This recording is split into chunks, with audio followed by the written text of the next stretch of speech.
부촌의 한 저택 앞에서 저는 잠시 숨을 골랐습니다. 오르막길을 오르느라 숨이 찼어요. 언제 와도 참 낯선 동네였습니다. 커다란 대문들, 높은 담장들, 가끔씩 오가는 외제차들까지 드라마에서나 볼 법한 곳이었죠. 올 때마다 이런 세상도 있구나 싶으면서 괜스레 위축되는 기분이었습니다. 벌써 3달째 매주 2번씩 오는데도 동네의 분위기에 좀처럼 익숙해지지 않았어요. 저는 목을 가다듬고 초인종을 눌렀습니다. 안에서는 별다른 답변도 없이 바로 문을 열어줬어요. 매주 같은 시간에 오니 과외 선생이 왔다고 생각한 모양이에요. 돌이켜보면 서울대에 합격했을 때의 기쁨은 그리 오래가지 않았습니다. 집이 지방이라 그곳에서 등하교를 하기엔 무리가 있었거든요. 학교 근처에서 자취를 해야 하는데 학비만으로도 부담인 상황에서 생활비에 월세까지 감당할 생각을 하니 눈앞이 깜깜했어요. 물론 엄마는 무슨 수를 써서든 돈을 마련할 테니 학비 걱정 같은 건 하지 말라고 말씀하셨지만 엄마에게 더는 부담을 드리고 싶지 않았어요. 그래서 1학년 때부터 과외 아르바이트를 시작했습니다. 다행히 과외 시장이 활발하던 때라 곧바로 자리를 구할 수 있었어요. 게다가 서울대 간판 덕분에 첫 과외부터 적지 않은 수업료를 받았습니다. 돈을 벌기 위해 시작한 일이지만 나름대로 교재도 만들고 피드백 시스템도 고안하면서 최선을 다했어요. 그런 정성이 통한 건지 잘 가르친다는 입소문이 퍼지면서 여기저기서 연락이 왔습니다. 덕분에 몇 개월 만에 제법 안정적인 수입이 생겼고 생활비와 월세는 물론 학비도 어느 정도 보탤 수 있게 되었어요. 그러던 중 한 과외 학생을 통해 특별한 제안을 받게 되었습니다. 선생님, 제 친구가 선생님께 꼭 과외받고 싶다고 그러는데 남는 시간 있으세요? 걔네 집이 엄청난 부자거든요. 제 얘기를 듣더니 과외비가 얼마가 되든 선생님께 꼭 받고 싶대요. 마침 그 무렵 한 학생이 지방으로 이사를 가면서 2타임이 비어 있었어요. 그런 상황에서 과외비도 넉넉하게 준다고 하니 솔깃했습니다. 저는 고심 끝에 연락을 했고 2배 이상 높은 과외비를 제안받았습니다. 물론 한편으로는 걱정도 됐어요. 부잣집 아이라고 하니 까칠하고 예민하지 않을까 그런 걱정이 들었거든요. 하지만 이 정도 수업료면 여러 집을 다니는 번거로움을 줄일 수 있겠다 싶어서 제안을 받아들였습니다. 수업을 시작하자마자 제 걱정은 금세 사라졌어요. 학생은 고등학생 남자아이였는데 처음에는 차갑고 무뚝뚝했지만 대화를 나누다 보니 의외로 진솔하고 정감 있는 면이 드러났거든요. 공부에 대한 열의도 있고 질문도 꽤 날카로웠어요. 무엇보다 선생님을 존중하는 마음이 느껴져서 가르치는 보람이 있었습니다. 그렇게 몇 개월 가르치다 보니 공부 이야기를 넘어 일상적인 대화도 자연스럽게 나누게 되었어요.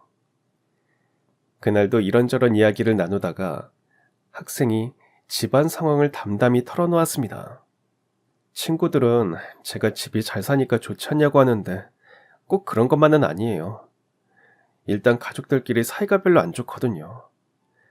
저희 부모님도 그렇게 사이가 좋지 않으셨어요.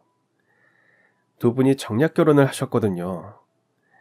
그러다 보니 서로한테 애정이 없어서 대화도 잘 안 나누고 그래서 집안이 늘 절간같이 조용했어요. 선생님 집은 아주 어릴 때부터 아빠가 안 계셨어. 그래서 마찬가지로 집이 조용했단다.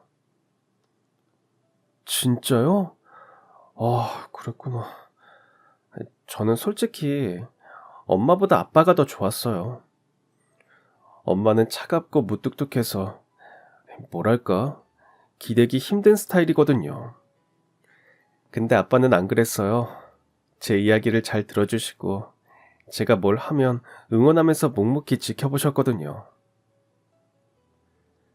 학생은 아빠가 몇 년 전에 돌아가셨다고 털어놓았습니다. 그러면서 아빠와 있었던 일화를 들려줬어요. 그 말투에서 아빠에 대한 그리움과 애정을 느낄 수 있었습니다. 우리 아빠 진짜 강한 사람이에요. 제가 태어나기 전에 교통사고가 나서 3년 동안 혼수 상태에 계셨는데 기적적으로 깨어나셨다고 해요. 다들 못 일어날 거라고 생각했는데 그렇게 깨어나선 힘든 재활 과정도 꿋꿋이 버텨내셨다고 해요.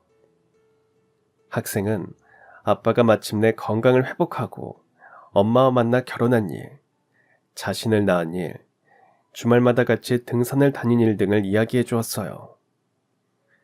그 얘기를 듣자니 기분이 묘했습니다. 저는 아빠에 대한 기억이 전혀 없거든요. 아니, 실은 아빠가 누군지 몰랐습니다. 엄마가 결혼을 하지 않고 저를 낳았기 때문이죠. 어릴 때 아빠에 대해 몇 번 물어본 적이 있었는데 그때마다 엄마는 알 필요 없다며 차갑게 대꾸하셨어요. 그런 엄마의 반응에 상처받아서 자연스럽게 아빠에 대해 더는 묻지 않게 되었죠.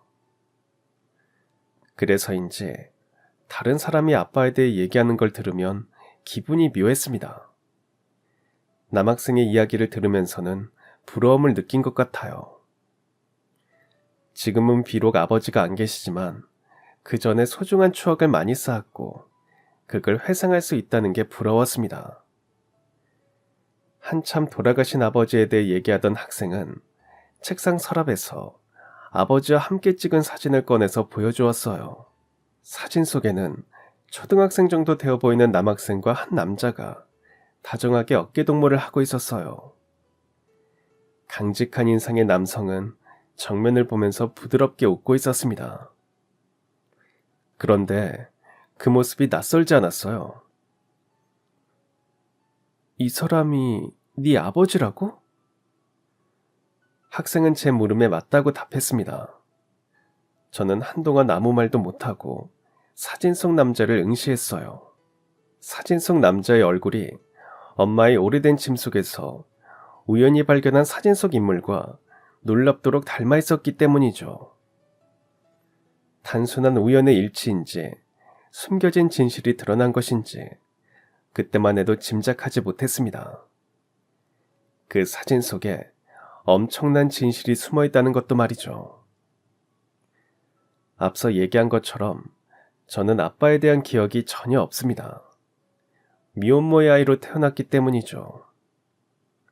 제가 태어났을 당시에는 미혼모에 대한 인식이 지금보다 훨씬 안 좋았어요.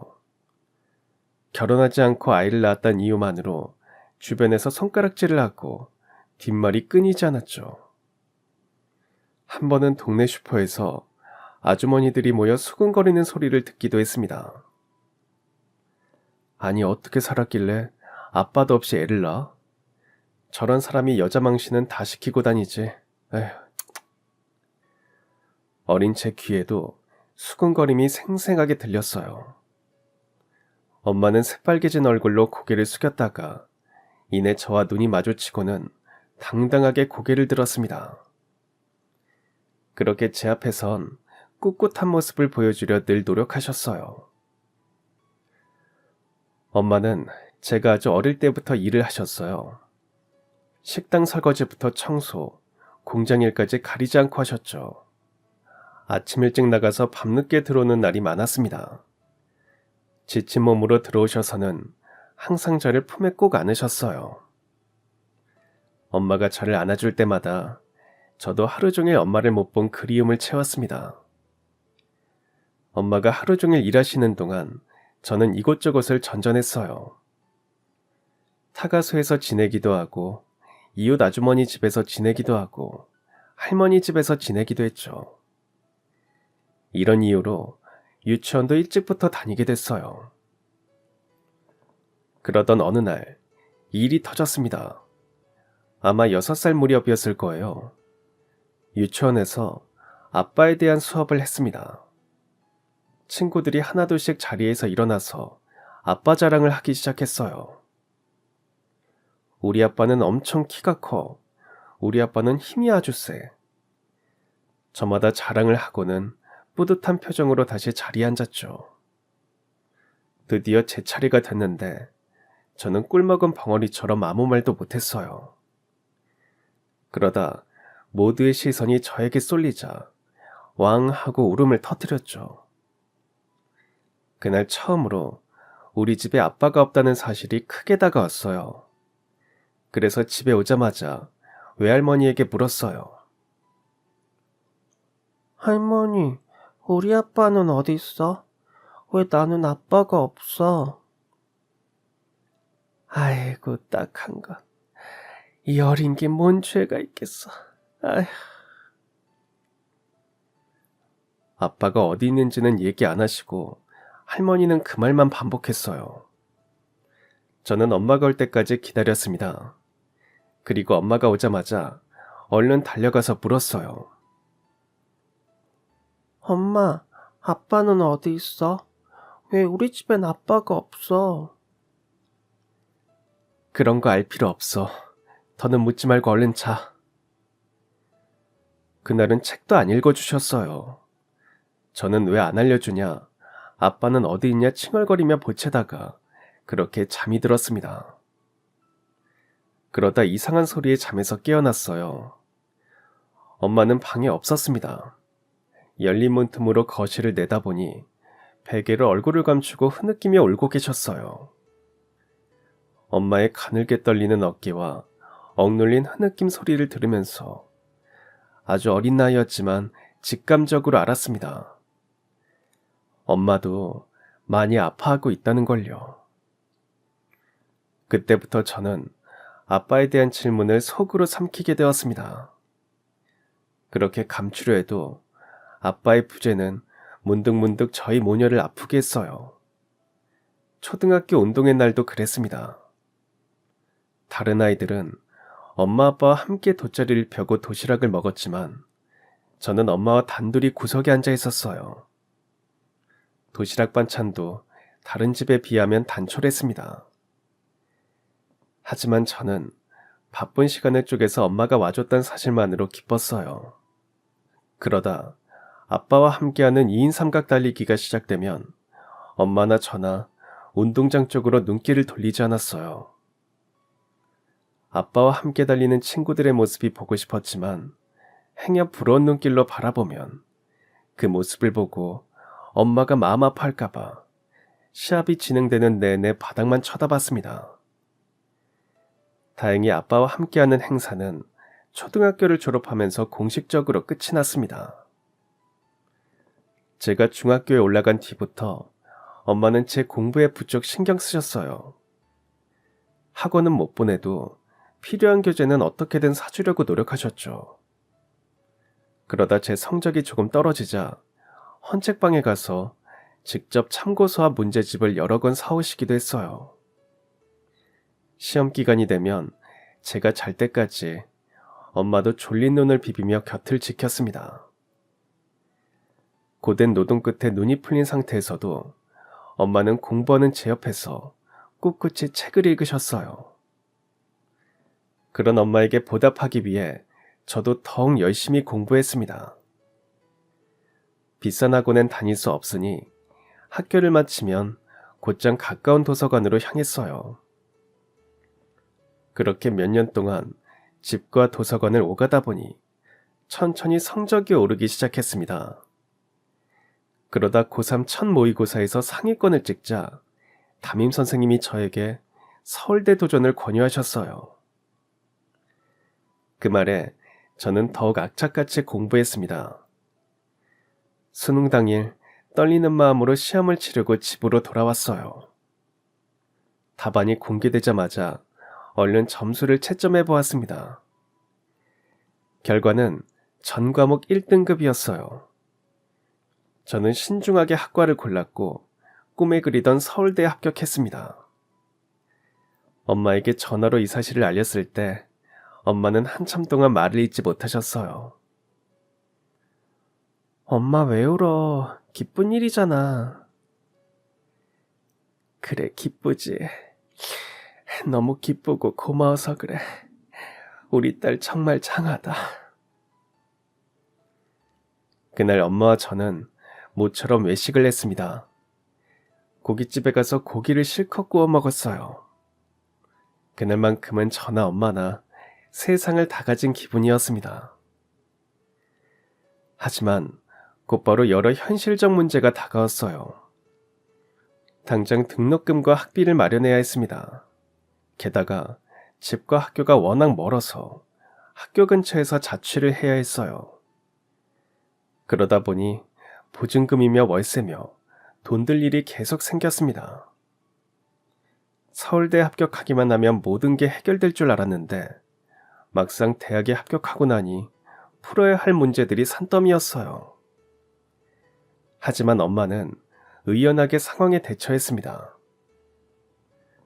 돈 걱정은 하지 마. 엄마가 알아서 할게.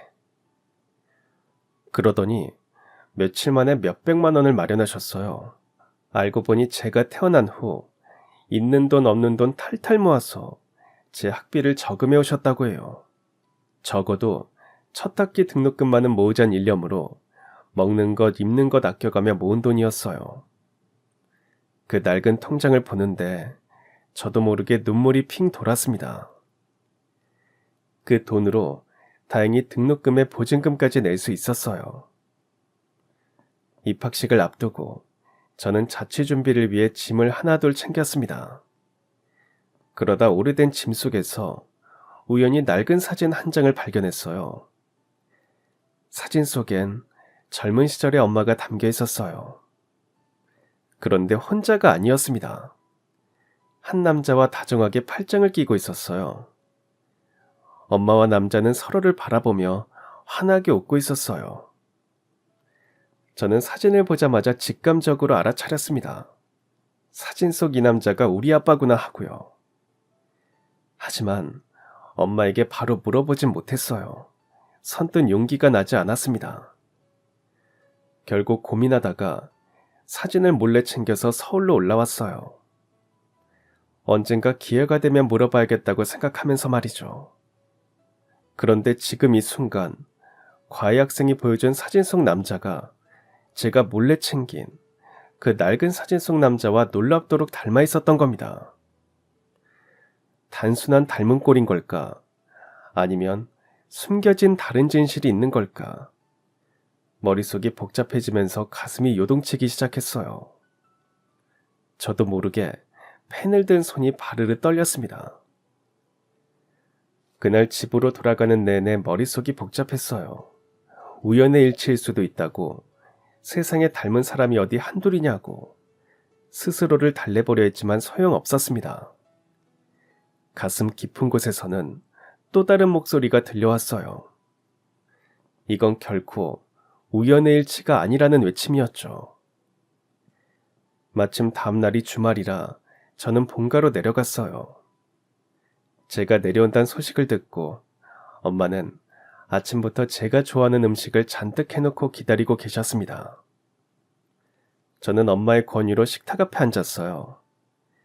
하지만 머릿속이 복잡하니 먹는 둥 마는 둥 젓가락을 깨작거렸습니다. 엄마는 그런 제 얼굴을 유심히 살피더니 걱정스러운 목소리로 물었어요. 내려오자마자 표정이 안 좋던데 학교에서 무슨 일 있었어? 저 엄마, 나 아빠에 대해서 좀 물어봐도 돼? 순간 엄마의 표정이 확 굳었습니다. 엄마는 손에 들고 있던 국자를 내려놓으며 정색하셨어요. 갑자기 왜 그런 걸 물어? 아무튼 몰라도 돼. 네가 알아봐야 좋을 게 하나도 없어. 엄마는 단정짓듯이 말씀하셨어요. 저는 고민하다가 가방에서 사진을 꺼냈습니다. 서울로 올라가면서 엄마 몰래 챙긴 바로 그 사진이었죠. 그리고 조심스럽게 엄마 앞에 내밀었어요. 이 사람이 우리 아빠 맞지? 아니 너 이걸 대체 어디서 구한 거야? 엄마, 나도 이제 다 큰 성인이야. 진실이 뭐가 됐든 이제 받아들일 수 있는 나이라고. 그러니까 아빠에 대해서 말해줘. 나도 알 권리가 있잖아. 엄마는 한참 동안 침묵했습니다. 입술을 깨물며 시선을 이리저리 피하다가 결국 깊은 한숨을 내쉬었어요. 그리고 천천히, 아주 천천히 입을 열었습니다. 어디서부터 얘기를 꺼내야 할지 모르겠네. 엄마가 어릴 때 할아버지가 돌아가신 건 알지? 할머니가 어렵게 파출부로 일하면서 엄마를 키운 것도. 상황이 그렇다 보니 엄마도 고등학교를 졸업하자마자 일찍 생활전선에 뛰어들었어. 다행히 작은 무역회사에 곧바로 취직해서 살림의 보탬이 될 수 있었지. 그 사람도 거기서 만났단다. 엄마가 말하는 그 사람은 바로 아빠셨어요. 저는 숨죽인 채 엄마의 이야기에 집중했습니다. 아빠는 같은 건물에 입주한 다른 회사 사람이었다고 해요. 그래서 엘리베이터에서 자주 마주쳤다고 합니다. 출근하려고 엘리베이터에 탔는데 그 사람도 같이 탔어. 근데 잘 올라가던 엘리베이터가 갑자기 덜컹거리더니 그대로 멈추는 거야. 갑자기 남자랑 단둘이 엘리베이터에 갇히니 얼마나 당황스럽던지. 아빠는 그런 엄마를 안심시키려고 가벼운 농담을 하면서 분위기를 풀어줬다고 합니다. 그리고 구조되고 나선 점심을 같이 먹자는 제안을 했다고 해요. 엄마도 선뜻 그 제안을 받아들였고 그 일을 계기로 엄마와 아빠는 자연스럽게 가까워졌다고 합니다. 엄마는 아빠가 그냥 평범한 직장인인 줄 알았다고 해요. 주말마다 남산도 가고 한강도 놀러 가고 그랬어. 비싼 데는 안 가고 분식집, 다방 이런 데서 주로 데이트를 했지. 그래서 네 아빠가 검소하고 따뜻한 사람이라고 생각했어. 그렇게 1년 정도 만나다 보니 자연스럽게 결혼 이야기가 나왔단다. 그때까지만 해도 두 사람 사이에 아무 문제가 없었다고 합니다. 그러던 어느 날 우연히 두 사람이 데이트하는 걸 외할머니가 보게 되셨다고 해요. 처음엔 기뻐하셨다고 합니다. 엄마도 결혼할 나이가 되었으니 다행히 제 짝을 만났구나 그렇게 생각하셨다고 해요. 그러다 아빠의 얼굴을 확인하곤 그 자리에서 굳어버리셨다고 합니다. 엄마는 당시를 떠올리며 얕은 한숨을 내쉬었어요. 집에 들어왔는데 할머니가 날 앉히더니 이렇게 묻더라. 네가 만나는 남자가 어떤 사람인지 알고 만나는 거냐고. 나는 어리둥절했지. 그냥 평범한 직장인이라고 했더니 할머니가 탄식을 내뱉는 거야. 할머니는 엄마를 보며 답답하다는 듯 가슴을 두드리셨다고 합니다. 그러더니 이렇게 말씀하셨다고 해요. 에이그 이거사. 그 사람 내가 일하는 집 도련님이야. 재벌집 아들이라고. 그 말을 듣는 순간 엄마도 그 자리에서 얼어붙었다고 해요. 처음엔 믿지 않으셨다고 합니다. 하지만 할머니가 그 집에 대해 구체적으로 이야기하자 더는 반박할 수 없었다고 해요. 처음엔 배신감이 들었어. 왜 나한테 말 안 했을까? 왜 나를 속였을까? 그런 생각만 들었지. 엄마는 그 후 며칠 동안 아빠의 연락을 피했다고 합니다. 다니던 직장도 그만뒀다고 해요. 같은 건물에서 일하다가 행여 마주칠까봐 걱정했기 때문이죠. 무엇보다 할머니의 말씀이 머릿속에 콕 와서 박혔다고 합니다. 차이가 나도 정도껏이어야지. 우리 같은 사람이 어떻게 그런 집안 사람과 어울릴 수 있겠니? 처음엔 가슴 아팠지만 냉정하게 생각해보니 맞는 말이었다고 해요. 엄마 역시 현실적으로 불가능한 일이라고 생각했습니다. 하지만 이대로 말없이 헤어지는 건 아닌 것 같아서 며칠 뒤 아빠를 만났다고 해요. 우리 그만 만나자. 나 당신이 누군지 알았어. 미안해. 진작 말했어야 했는데 속이려는 의도는 없었어. 정말이야. 근데 집안이 뭐가 중요해. 나한텐 당신이란 사람이 중요한데. 당신도 내가 좋은 거잖아. 그렇지?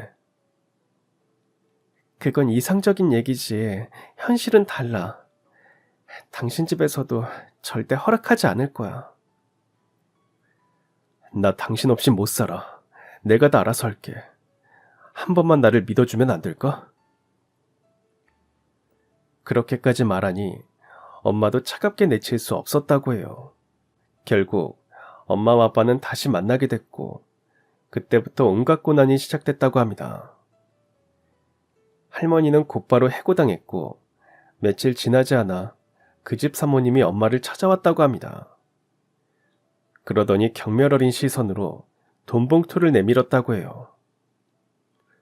드라마에서나 볼 법한 일을 엄마가 실제로 당했다고 하니 듣는 저 역시 어안이 벙벙했어요. 그런데 희한하게도 반대가 심할수록 엄마와 아빠 사이는 더 끈끈해졌다고 합니다. 그 사람이나 나 오기가 생긴 모양이야.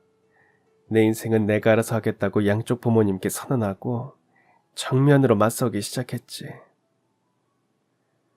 하지만 그렇게 하기엔 한계가 있었습니다.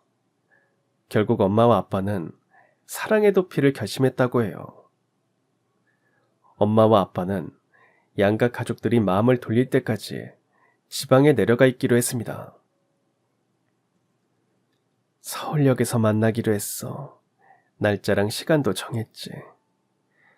그날 새벽이 아직 기억에 생생해. 그 사람을 만나기 위해 깜깜한 골목길을 걷는데 설레기도 하고 무섭기도 했어. 우리 둘이 잘 해낼 수 있을까 걱정도 됐고. 엄마는 약속한 시간에 서울역에 다다랐고 만나기로 한 장소에서 아빠를 기다렸다고 해요. 그런데 한참이 지나도 아빠가 오지 않았다고 합니다.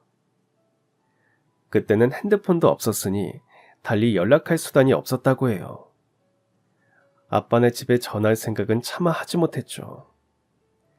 결국 반나절 넘게 아빠를 기다리다가 집으로 돌아왔다고 합니다. 그날 엄마는 찬바람을 너무 오래 맞았는지 며칠 동안 고열에 시달렸다고 해요. 결국 좀처럼 열이 떨어지지 않아서 병원에 갔다고 합니다. 의사 선생님이 이것저것 검사를 하더니 조심스럽게 물어보시더라고. 혹시 생리가 늦어진 적 있으세요? 하고. 그 순간 가슴이 철렁 내려앉았다고 해요. 곧바로 병원에서 검사가 진행됐고 충격적인 결과가 나왔습니다. 엄마는 벌써 임신 8주 차에 접어들고 있었어요. 엄마는 병원을 나와 한참 동안 거리를 헤맸다고 합니다. 어디로 가야 할지, 누구에게 말해야 할지 알 수 없었다고 해요. 엄마는 아빠에게 이 사실을 알려야 할지 고민했다고 합니다. 하지만 이내 고개를 저었다고 해요. 그 사람이 서울역에 나타나지 않은 건 결국 날 버린 거잖아. 날 포기한 게 분명한데 그런 사람한테 아이 핑계 대면서 다시 매달리고 싶지 않았어. 할머니는 엄마의 임신 사실을 알고 난리가 났다고 해요. 과부도 힘든데 미혼모라니. 보나마나 가시밭길이 분명하다. 엄마랑 같이 병원 가자. 제발 엄마 말 들어. 할머니는 엄마에게 아이를 지우라고 종용했어요. 애원도 해보고 협박도 하셨죠. 그렇게 매일 엄마를 붙들고 설득에 나섰다고 합니다. 하루는 할머니가 울면서 이렇게 말씀하시더라고. 내가 널 키우면서 얼마나 힘들었는지 아냐고. 너도 똑같이 고생할 거라고. 아니, 자기보다 더 힘들 거라고 그러셨어. 과부는 그래도 명분이라도 있지.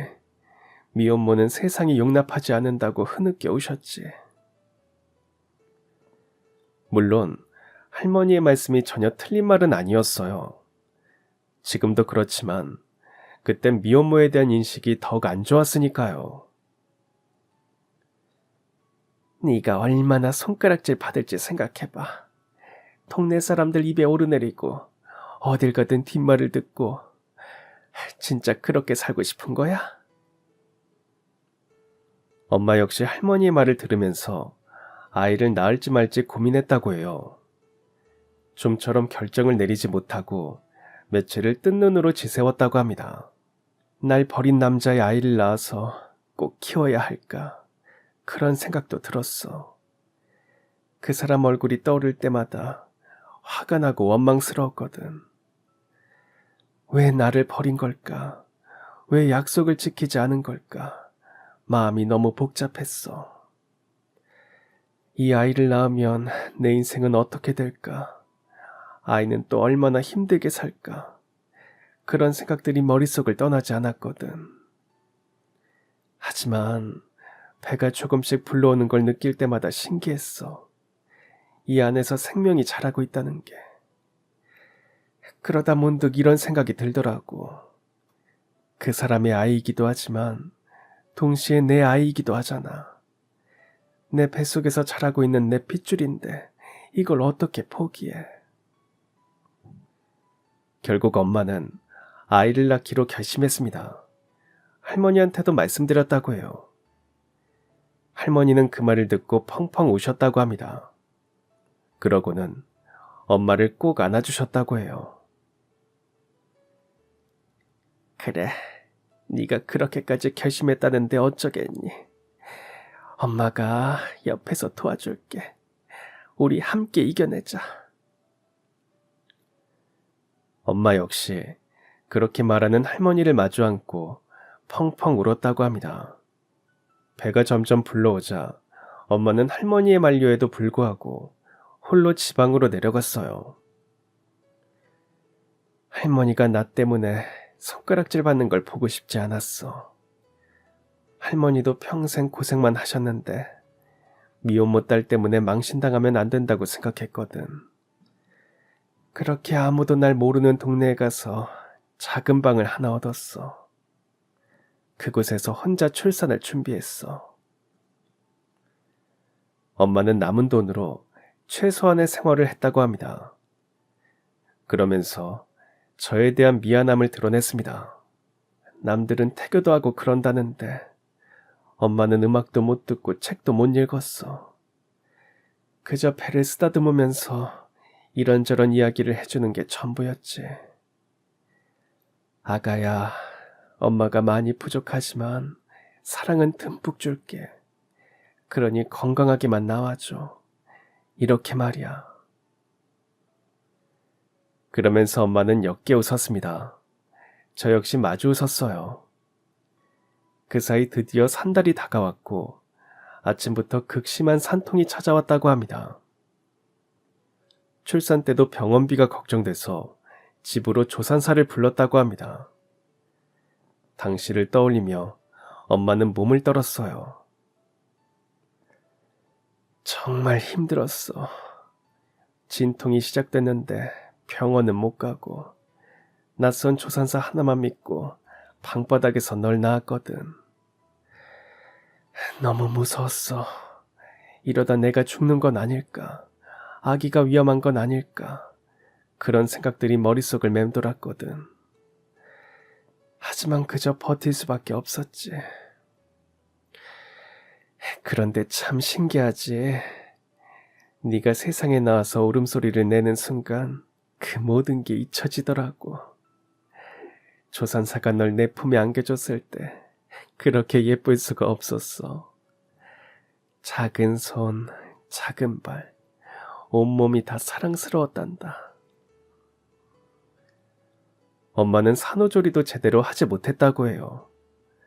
아이를 낳고 일주일도 안 돼서 일자리를 구했다고 합니다. 안 그러면 너한테 먹일 분유도 못 사니까. 동네 식당에서 설거지를 시작했는데 몸이 회복되지 않은 상태에서 무리하니까 온몸이 결리고 아프더라고. 그때 무리한 게 평생 가더라. 허리도 안 좋아지고 관절도 안 좋아지고. 하지만 그땐 그럴 수밖에 없었어. 살아야 했으니까. 너를 키워야 했으니까. 하지만 그 후에도 숱한 위기가 찾아왔다고 해요. 쌀통이 비는 날이 부지기수였죠. 그럴 때마다 아빠네 집안을 떠올렸다고 해요. 경제적으로 힘들 때마다 생각했어. 차라리 그 집에 가서 이 아이가 당신의 손자입니다 라고 말하면 어떨까. 그러면 넌 풍족하게 자랄 수 있을 텐데. 좋은 옷 입고 좋은 음식을 먹고 좋은 교육도 받을 수 있을 텐데. 하지만 재벌집에서 사생아 취급받으면서 평생 눈치 보며 사는 것보다 가난해도 당당하게 사는 게 더 낫다고 생각했어. 넌 아무 잘못도 없는데 태어나는 순간부터 좋은 글씨를 달고 살아야 한다는 게 너무 싫었거든. 그 집 사람들이 널 어떻게 대할지도 뻔했고. 저 애가 우리 아들이 밖에서 만들어내구나. 그런 시선으로 내 딸이 평생 살아야 하는 게 너무 싫었어. 하지만 내가 널 키우면 가난할지언정 주눅들지 않게 키울 수 있을 것 같았어. 너는 누구한테도 미안해할 필요가 없는 소중한 존재니까. 당당하게 살 권리가 있으니까. 그래서 너한테 아빠 이야기를 하지 않은 거야. 아빠 없는 삶이 당연한 거라고 생각하게 만들고 싶었어. 그게 너를 지키는 방법이라고 생각했어. 네가 아빠를 찾으면 결국 그 집안과 엮일 수밖에 없고 그러면 평생 상처받으면서 살 거라고 생각했거든. 차라리 처음부터 모르는 게 나을 거라고 생각했지. 저는 고개를 끄덕였습니다. 엄마의 마음을 이해할 수 있을 것 같았어요. 그 사이 엄마는 저에게 진심으로 사과했습니다. 미안해. 네 아빠가 어떤 사람인지, 어떻게 만났는지, 왜 헤어졌는지 아무것도 말해주지 않아서 나는 그게 최선이라고 생각했어. 그렇게 말하면서 엄마는 눈물을 흘렸습니다. 저도 함께 울었어요. 20년 넘게 진실을 혼자 짊어진 엄마가 그동안 얼마나 힘들었을지, 얼마나 외로웠을지, 그리고 저를 위해 얼마나 많은 것을 포기했을지 생각하니 가슴이 먹먹했어요. 저는 엄마의 손을 꽉 잡았습니다. 그리고 천천히 입을 열었어요. 아빠는 엄마를 버린 게 아니야. 아빠가 서울역에 못 나온 건 엄마를 만나러 오던 그날 교통사고를 당했기 때문이야. 아니 그게 무슨 말이니? 네가 그걸 어떻게 알아? 전혀 예상치 못한 말에 엄마의 두 눈이 커졌습니다. 믿을 수 없다는 표정이었어요. 저는 엄마에게 오늘 있었던 일을 털어놓았습니다. 엄마는 제가 부잣집에 과외 다니는 사실은 알아도 정확히 어디를 다니는지는 몰랐어요. 저는 학생이 사는 집과 그 집안이 하는 일을 이야기해 줬습니다.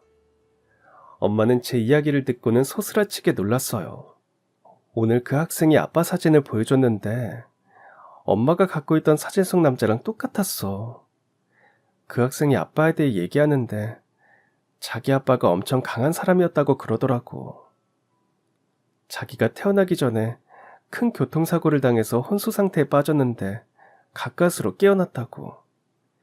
그래서 내가 물어봤지. 사고가 언제 났던 거냐고.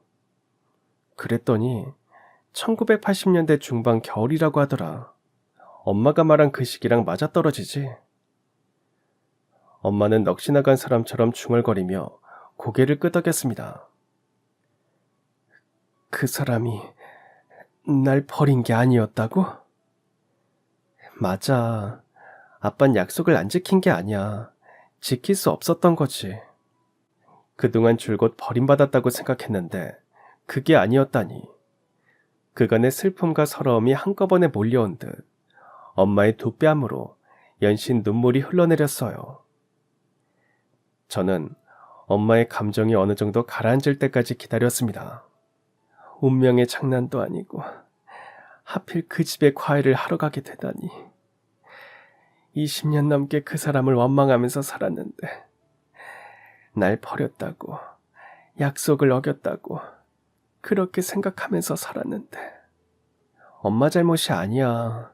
그땐 몰랐잖아. 그 학생 말론 아빠가 3년 동안 혼수 상태로 있었대.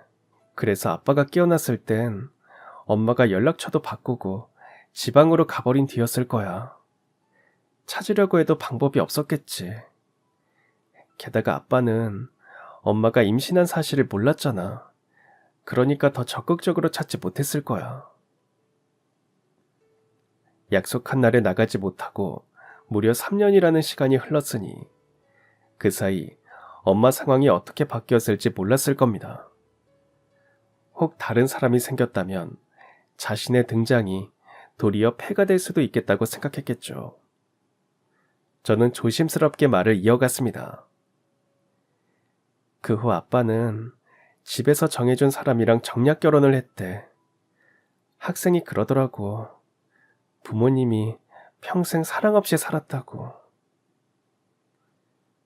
엄마는 더 이상 참지 못하고 오열했습니다. 20년 넘게 쌓인 오해가 한순간에 무너지는 순간이었어요. 평생 원망하던 사람이 실은 자신을 버린 게 아니었다는 진실을 알고 나서 엄마는 무너져 내렸습니다.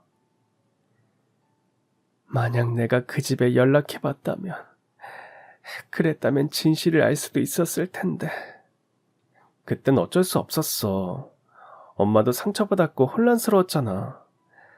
엄마 잘못이 아니야. 그땐 누구라도 그렇게 오해했을 거야. 그렇게 말하는 제 마음 역시 복잡했습니다. 갑자기 밝혀진 출생의 비밀이 현실로 다가왔기 때문이죠. 제가 과외하던 학생이 제 이복 형제라는 사실이, 돌아가신 그 집 아버지가 제 친아버지라는 사실이, 모든 게 너무 갑작스럽게 느껴졌습니다. 엄마는 한참을 울다가 겨우 진정하셨어요. 그러고는 퉁퉁 부은 눈으로 저를 바라봤습니다. 너는 어떻게 할 거니? 이제 진실을 알았잖아. 네 아빠가 누군지, 네가 어디서 태어났는지 다 알았으니까. 그 집에 가서 얘기할 거니? 엄마의 물음에 저는 대답하지 못했습니다. 저도 아직 정리가 되지 않았거든요. 머릿속이 복잡했고 가슴이 두근거렸습니다. 제 앞에 놓인 선택이 너무 무거웠어요. 엄마는 그런 제 손을 꽉 잡았습니다. 네 출생의 비밀을 알리지 않고 지금까지 키운 건 전부 엄마의 선택이었어. 하지만 진실을 알게 된 이상 이젠 네 선택에 맡겨야지. 네 말대로 이제 너도 다 큰 성인이잖아. 그 집의 정체를 밝힐지 말지 네가 정해. 엄마는 네 결정을 존중할게. 어떤 선택을 하든 엄마는 네 편이야. 엄마의 말에 저는 더욱 혼란스러워졌어요. 과연 어떤 선택을 해야 할까요? 진실을 밝혀야 할까요? 아니면 이대로 묻어둬야 할까요? 그날 밤부터 저는 며칠 동안 잠을 이루지 못했습니다. 진실을 밝힐지 말지 끊임없이 고민했어요. 한편으로는 친아버지의 가족을 만나고 싶은 마음도 있었습니다. 제 뿌리가 어디인지, 아버지가 어떤 사람이었는지 더 알고 싶었거든요. 하지만 냉정하게 생각해보니 현실적인 문제들이 보이기 시작했습니다. 첫째, 아빠는 이미 돌아가신 상황이었어요. 아빠를 직접 만날 수도, 아빠의 진심을 직접 확인할 수도 없었습니다. 만약 아빠가 살아계셨다면 달랐을 수도 있었겠지만 이미 늦었다는 생각이 들었어요. 둘째, 저는 재벌집의 재산이나 지위에 관심이 없었습니다. 엄마 손에 자란 제 삶이 자랑스러웠거든요. 가난했지만 당당하게 누구에게도 기대지 않고 살아왔던 우리의 시간들이 소중했어요. 이제 와서 재벌집 득을 보려는 건 엄마에 대한 배신 같은 느낌이 들었습니다. 제 힘으로 이룬 것들이 훨씬 더 소중했어요. 셋째, 진실을 밝히면 복잡한 문제들이 뒤따를 게 뻔했습니다. 과외 학생과 배다른 형제관계가 되는 순간 모든 게 달라질 거였어요. 학생의 어머니 입장에선 충격적인 일이겠죠. 남편이 과거에 사랑했던 여자와의 사이에서 아이가 있었다는 사실을 뒤늦게 알게 되는 거니까요. 그 집안 전체가 혼란에 빠질 게 분명했습니다. 재산 문제나 법적 문제 같은 복잡한 일들이 생길 수도 있었죠. 하지만 가장 중요한 이유는 따로 있었습니다. 아빠가 엄마를 사랑했다는 것, 버린 게 아니었다는 것, 그걸 알게 된 것만으로도 충분했어요. 그 진실이 엄마의 상처를 조금이나마 치유해 줄 수 있다면 그걸로 좋겠습니다. 며칠 후 저는 엄마에게 제 결정을 얘기했습니다. 엄마, 나 그냥 이대로 살래. 진실을 밝히지 않을 거야. 정말 괜찮겠니? 후회하지 않겠어? 아빠가 엄마를 진심으로 사랑했다는 걸 알았으니까 그걸로 충분해. 그게 우리에겐 가장 중요한 거잖아. 고마워. 정말 고마워. 엄마는 저를 꼭 안아주며 작은 목소리로 말했고, 며칠 후 저는 그 집에 연락을 했습니다. 죄송합니다. 개인적인 사정으로 더 이상 과외를 이어가기 어렵게 됐습니다. 학생과 학생 어머니는 많이 아쉬워했지만 상황을 이해해 주었어요. 마지막 수업날, 학생이 제게 진심을 담아 인사했습니다. 선생님, 그동안 정말 많이 배웠어요. 감사했습니다. 저는 복잡한 심경으로 답했습니다. 그래, 너도 건강하고 행복하게 잘 지내. 공부 열심히 하고. 그렇게 그 집과의 인연을 정리했습니다. 그 후 저는 서울대를 졸업하고 다행히 좋은 회사에 곧바로 취직했습니다. 돈을 모아 살 집을 마련하고 엄마를 서울로 모셨어요. 몇 년 후에는 좋은 사람을 만나서 결혼도 하고 아이도 가졌습니다. 지금은 두 아이를 키우며 누구보다 바쁘게 살아가고 있어요. 엄마와는 결혼 후에도 가까이 살면서 살뜰히 챙기고 있어요. 해마다 여기저기 모시고 여행도 다니고 용돈도 매달 잊지 않고 챙겨드리고 있습니다. 평생 미혼모로 저를 키우면서 온갖 고생을 다한 엄마에게 효도하려면 아직 멀었다고 생각합니다. 다행히 남편 역시 그런 저를 이해하고 어쩔 땐 저보다 더 살뜰하게 엄마를 챙겨서 그저 고마울 따름이에요. 그 사이 그 재벌집에 대한 소식은 일절 찾아보지 않고 살았습니다. 과외하던 학생이 어떻게 살고 있는지도 궁금해하지 않았어요. 그저 제 삶에 충실하며 살아왔던 것 같아요.